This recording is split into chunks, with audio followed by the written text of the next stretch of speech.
What is in the most recent issue of Reason Magazine? Only one way to find out. Let's talk to the editor-in-chief, Matt Welch.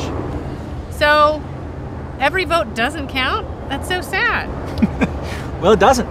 Katherine Mangu-Ward, our managing editor, wrote a feature just laying out all of the reasons not to vote. I'm, as someone who is a voter myself, and I enjoy I'm a voter. I like voting. Well, one of the things that she says about that is that people vote mostly not to actually affect outcomes, but to make themselves feel happy, to feel good about themselves. I'm a good citizen, I participated, and it should be treated as such more than it should be seen as a way to actually influence elections. Then you wrote about 4 more years of war. Basically on going to the Republican National Convention and hearing 2 different Republicans out of a sea, thousands of Republicans, making any noise whatsoever about limiting even military spending, let alone Americans' activities abroad. Those were Rand Paul.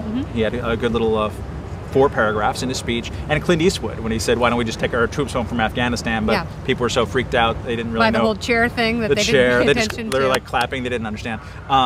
But the rest of the Republican convention was essentially a George W. Bush rehabilitation-a-thon when it came to approach towards foreign policy. American exceptionalism. By the way, Barack Obama also is a big champion of American exceptionalism. And one of the responses that President Obama has had is like, look, America is the indispensable nation. We will not retreat from these attacks.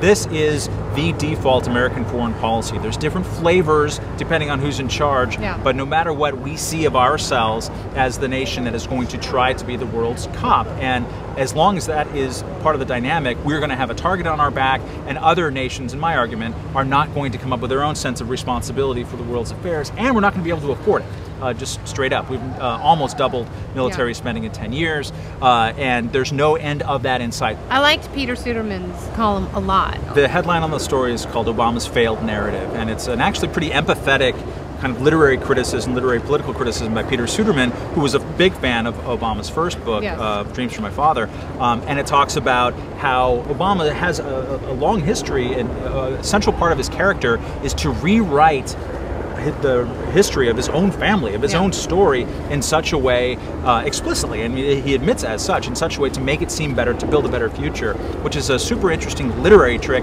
It is not so super interesting when it comes to governing. He says, what is the biggest thing you've done wrong in your first term? He's like, well, I didn't tell my story to the American people well enough. It's like, no, actually, dude, it's your policies that didn't work. But the way that he is set up is he's unable to process that and come to that conclusion. All right, Matt Welch, thank you very much. Thank you. Go pick up Reason right now, or be a communist.